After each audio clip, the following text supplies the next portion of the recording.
Malam guys, ketemu lagi tentu dengan Jack Volta lagi. Apa yang berpotensi di pipa balik di sebuah kulkas, ini saya akan uji besok. Jadi ini pertanyaan yang sangat termasuk diburu. Berapa panjang pipa isap atau pipa balik? Sebenarnya di sisi pipa balik ini ada semua. Jadi artinya ada kelebihan dan kekurangan. Saya kasih contoh misalkan kulkas ini pendek. Ya. Kulkas ini kompresor ke evap ini pendek. Misalkan kulkas yang untuk kos-kosan itu. Kulkas mini itu. Itu sebenarnya ukuran mesin ini sama. Ya. Nih, ya. Satu lagi ini dispenser ini. Yang kemarin saya unggah juga itu ketahuan. Si kompresor ini di tengah. Evap ini naik. Ini nggak sampai setengah meter ini pipa balik dari evap. Jadi yang selalu ditanya ini seperti ini. Kalau pipa balik kependekan, oli ini akan mundur ke evap. Kan seperti itu, karena begitu tekanan kompresor berhenti, mau lari ke kapiler, kemudian lebih panjang ini kondensor, kemudian lebih kecil keluar ke kapiler, otomatis sudah saya bilang, ini larinya mundur ini, tekanan mundur, kemudian si oli ini muncrat ke evap. Kalau logika ini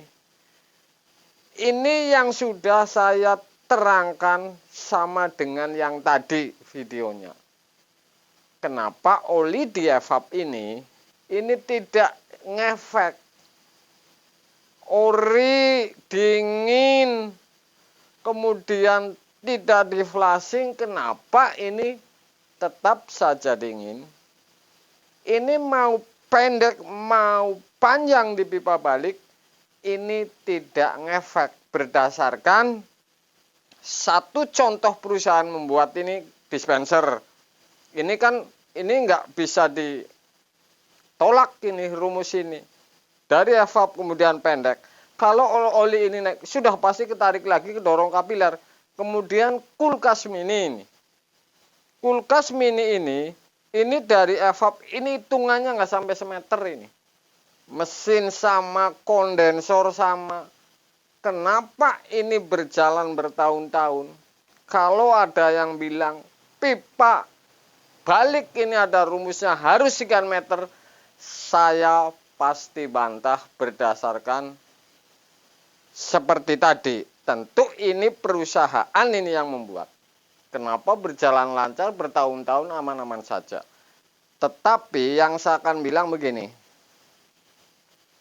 Pipa balik ini bukan masalah panjang pendek. Kalau saya ganti pipa balik, nggak kulkas apa saja, tinggi atau pendek, saya pasti sesuaikan. Kemudian di samping kiri kompresor, saya akan lilit 2 putaran kaleng freon baru ke pipa balik. Artinya, 2 lilitan ini untuk toleransi kalau ada masalah apa-apa tinggal potong sambung. Jadi tidak langsung tidak ada spansi seperti ini. Saya akan lilit dulu 1 putaran kaleng atau gas hikuk baru ke kompresor. 1 pintu pendek saya sesuaikan lilit 1 kemudian masuk kompresor. Jadi tidak ada ukurannya. Yang ada dan yang masalah ini besar dan kecil pipa. Ini masalah. Atau harusnya pipa 1/4 sambung, pipa lebih kecil sekali kemudian masuk ke kompresor. Ini kompresor besar. Ini baru masalah. Ya. Berdasarkan yang saya lihat sudah, khusus di freezer 6 rak Toshiba, ini berbeda. Ini berbeda. Pipa 3/16 pipa baliknya, tetapi kapiler lebih kecil, hanya 180 cm kemudian kompresor 1/4. Yang lain ini semuanya pipa hampir saya temui yang masuk ini 1/4. Enggak freezer ini ratusan liter, enggak berapa ini, hampir yang saya temui adalah pipa 1/4. Ya, jadi isap ini lebih besar. Satu pintu juga banyak yang pipa 1/4, kemudian 2 pintu 1/4. Ini seperti itu. Jadi ada kaitannya kapiler dengan pipa balik memang benar. Tetapi yang berbeda tadi saya bilang hanya Toshiba. Jadi yang saya putuskan adalah pipa balik ini tidak ada ukurannya. Tentu ini disesuaikan berdasarkan produk-produk ini sudah pasti diuji. Jadi kalau ada yang bilang ini harus ada ukuran sekian, ini tidak benar ini. Ini ada ujinya, masalahnya dispenser, kulkas mini. Ini semua pendek-pendek, semua hitungan enggak sampai semeter. Yang ada hubungannya ini besar dan kecil pipa sesuai kompresor. Artinya tadi hampir rata-rata yang saya temui pipa balik ini 1/4.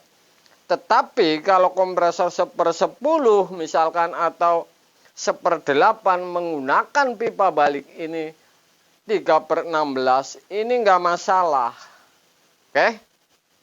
Tidak masalah, hanya Toshiba. Ini tetapi Toshiba ini desain berbeda antara kapiler dengan pipa balik ini sudah berbeda semuanya sehingga menggunakan 3/16. Jadi lebih kecil dari 1/4. Jadi saya tidak bilang bahwa pipa balik ini harus menggunakan rumus dan ukuran. Yang ada ini besar dan kecil. Artinya semakin besar kompresor sama dengan harus pipa balik ini besar, memang benar. Ya. Ini hampir mayoritas. Tadi saya bilang ini perbedaan Toshiba ini yang saya bilang ini berbeda sekali memang. Tapi sampai dari kapilernya sudah berbeda. Jadi yang saya bilang ini hampir mayoritas ini menggunakan pipa 1/4 pipa baliknya. Ukuran jangan pikirin, sesuaikan dengan panjang lilit 1 kali kaleng kemudian baru masuk. Ya, ini sebenarnya sepele sekali, tetapi ini berguna untuk para pemula yang nyari-nyari ukuran ini. Jangan cari, sesuaikan saja. Karena perusahaan membuat dispenser pipa balik sangat pendek, kemudian kulkas mini ini pipa balik sangat pendek. Ini tidak ngefek sama sekali, di oli naik dan lain ini tidak sama sekali. Ya, jadi yang ada ini ukuran besar pipa memang ini termasuk menjadi persoalan. Karena ini urusan hisap ini kalau tidak sesuai dengan mesin besar, ini akan basah dan akan berembun. Artinya tekor hisapnya kurang besar. Dimanapun berada, sehat selalu. Tentu ini mudah-mudahan berguna. Sehat selalu dan semoga lancar rezekinya. Walaupun hanya ngomong, besok saya akan uji pendek pipa balik dengan kompresor dan evap. Apakah ini benar? Saya akan uji untuk Anda. Malam guys.